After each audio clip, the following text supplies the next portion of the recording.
Hey guys, and welcome to the second episode of the Sadcast podcast. Thankfully, we are joined here by Wanderbot and Lost Spider once again. And Thankfully, I regret everything here. Yeah, oh yeah, we always regret everything at the Sadcast. It's the self-fulfilling name. Yes, self-fulfilling.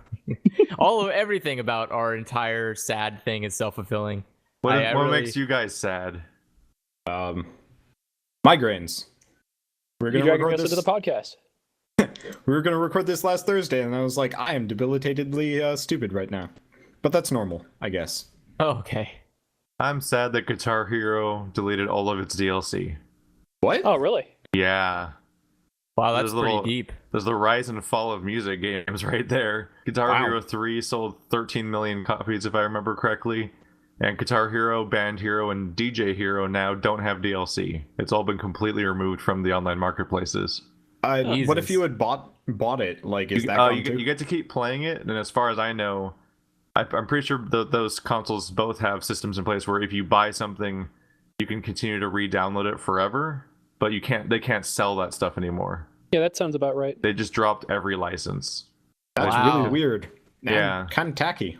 Kind of the difference, I guess, between Rock Band and Guitar Hero there, because Rock Band has very slowly been hemorrhaging a few tracks at a time from their marketplace. Like every now and then you just see like 10 things drop out of their like 3,000 songs, but Guitar Hero just pulled the plug on everything. Like absolutely. Well, I mean, someone probably looked over the budget assessment and went like, well, that's here's the thing. thing. It's a cynical corporate machine going on here.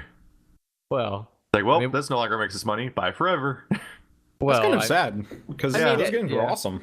It's one of the most massive like pieces of content in video games, basically, which is crazy. And it kind of highlights some of the worry involved in like this digital centered version of video games that we have now. Is that stuff can just disappear now? Like it's just gone. Like you can't even get what's that one game we were playing there? I wonder. Deadpool anymore. Yeah, Deadpool's gone.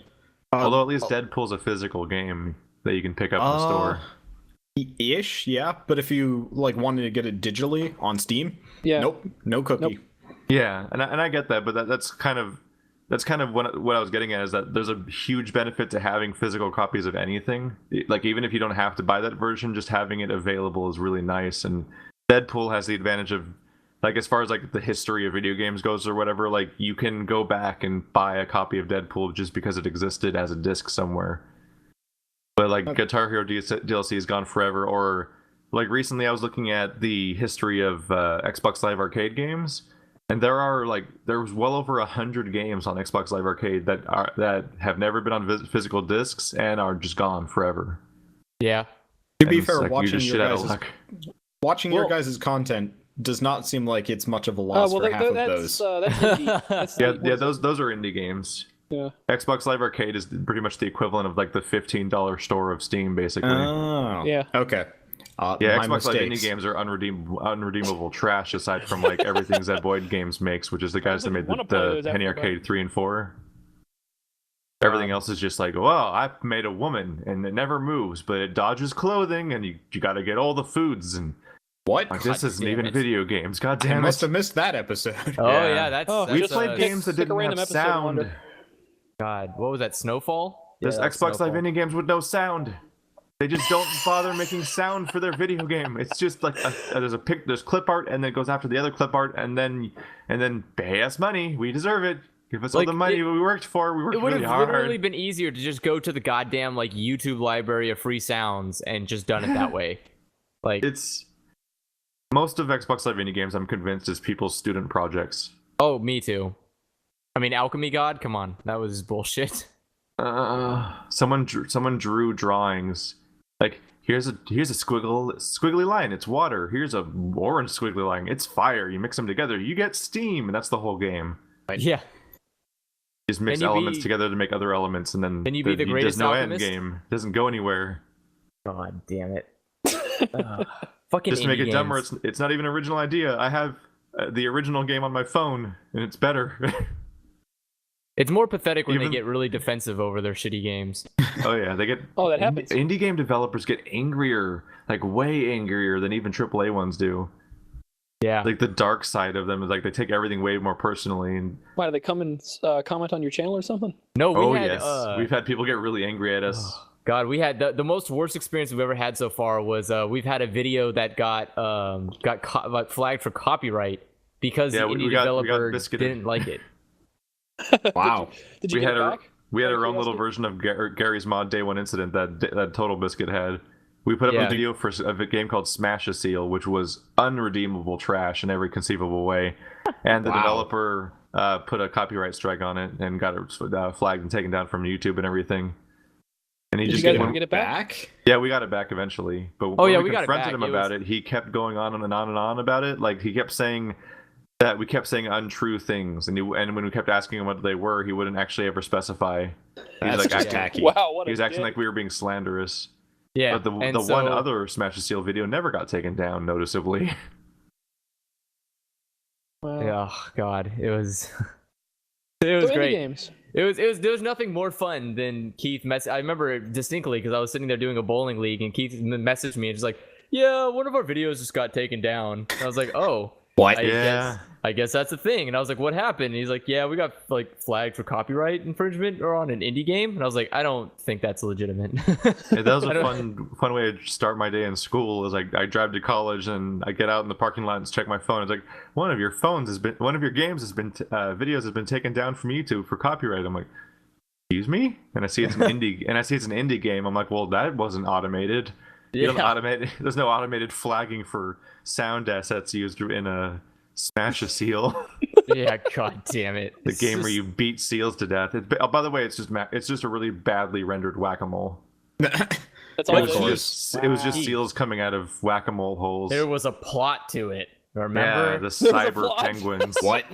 There were cybernetic penguins taking over that's why you got world. upset because we were making the comment like, why are we hitting like when you first start playing it, it looks very obvious that you should be hitting the penguins. That there are these like robotic Cylon looking penguins that appear, and you immediately instinctively go like, well, I'm not gonna hit the cute seal, I'm gonna hit the penguin because it looks evil. But you get hitting the evil things is bad, hitting the cute things is good. And so he justified it, but instead of like, because it's obvious shock value, like, oh, you go god, you're smashing seals, and his legitimate excuse was like, no, the seals are bad, they're interrupting the penguins like some kind of sensory thing so they can survive. Some ridiculous story background thing that he yelled at us on Twitter about or whatever the fuck. That was never at any point a part of the game. It is. You literally hit start and you're just hitting seals and that's it. No, it is. I did check that back and it is part of the game, but he only included the paragraph. The paragraph to read for it is in our video. You can only see it for 30 seconds. And that's not because we pressed past it. It's literally only a 30-second like paragraph you see, and then it vanishes. Wow. Oh man. And it's like it's all over the place. God damn it! It just and same with like Trailer Park King guy. God, fuck, what a fucking asshole. He's awful. That guy is such an asshole. He will not accept the reality that his game is a piece of shit. There's a guy who makes a series of games called Trailer Park King, where it's like a really simple like. Almost not even a game version of adventure games where you walk around a trailer park and every NPC you encounter is these just super skankily drawn anime girls. Where like all of their nipples show through their shirts and they're always doing weird poses. Everyone's cold and doesn't know how to stand like human beings. What? That was it. Cold? Yeah, their nipples just pierce through everything. Oh, it doesn't matter. Like these people can be wearing jackets and it's like nipples pierce. Like, oh my god. And then in the sequel, they have 3 boobs and... What? Yeah. They dress up as whores and go to a funeral. Oh, god. But it's just never even slightly funny at any point when we're trying to go through it. And it's just like, it was so tedious. And they're like, he deflects every single complaint anyone has about it ever. About the art or the game design or story or anything. Just being like, you just don't get it. It's supposed to be funny. You're not supposed to take it seriously. As if that's something that makes... quality not irrelevant. And it's like the Adam Sandler defense. Oh god. Yeah, and even still, it's just like but it wasn't funny. It was really bad. Like oh man, the joke was that your main character is really perverted and dumb. Ha ha ha ha ha. It's like, okay, thanks for that. Don't get it, Andrew. You just don't get it. I don't get why like the character walking around the mini map has to have a huge fucking head for no goddamn reason. Oh My yeah, God. It has. But it's my It has Final style. Fantasy style bobblehead open world So they have like what is it environment. called, Chibi? Is that right? And no, and Yeah. it's like he literally cannot. Women are the only things that he can draw distinctly. Any of the men are literally just copy paste faces. He just adds facial hair to them. It's really bad. It's like That's weird. yeah, Sounds bad. like all the men look the same if you just took off the facial hair, and you're like, what? But I don't know. Except I've like run South into Park. other artists that have that issue. but the weird part is he can make all the women look unique. So he's like he either doesn't give a shit about trying for the men, or there's something that's debilitating him from being able to just draw like Well, a more it's chiseled because he chin. enjoys spending way more time drawing the women because he gets to make them do creepy sex things.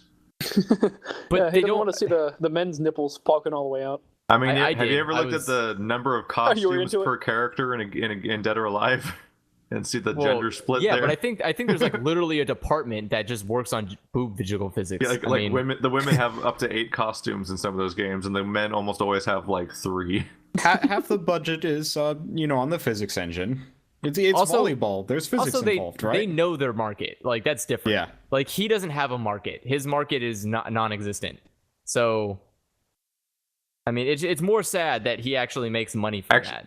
Actually, yeah, it does kind of have a little bit of a market for a while. Trailer Park King was one of the most popular games on Xbox Live Indie games. Oh, you gotta be kidding me. I think that's just saying that there's not a whole lot of other options, but Yeah, you I pretty mean, much just have. If you want anything of quality, you just get Zeboid Games or James Silva. I guess I would compare that kind of to like Let's Players that primarily put, pictures of scantily clad women as their YouTube thumbnails. That's like any YouTuber. That's us. Yep. I was about to say. I was thinking about that, just like, hey, that actually describes you guys. No, we only do it when the game is scantily clad women, which we I just know. constantly, frequently play for That's some not reason. entirely true because our thumbnail for the entire Resident Evil series is some woman's boobs, Well, that was. and that's not exactly the most sexualized game. And Grand Theft Auto, but Yeah, Grand Theft Auto is a bikini woman that's not even a character in the game. Yeah. that yeah, is in the official promo I thought that art bikini character ish. was supposed to be the daughter. I don't think so. I don't know. I don't give a shit. I don't think Whatever. any of the. It could be. It's hard to tell because Grand Theft Auto is a 3D animated game, and all of the loading screens are these like photos and or like super detailed Yeah, paintings. they're like very nicely drawn, detailed images that look nothing like the characters in the game.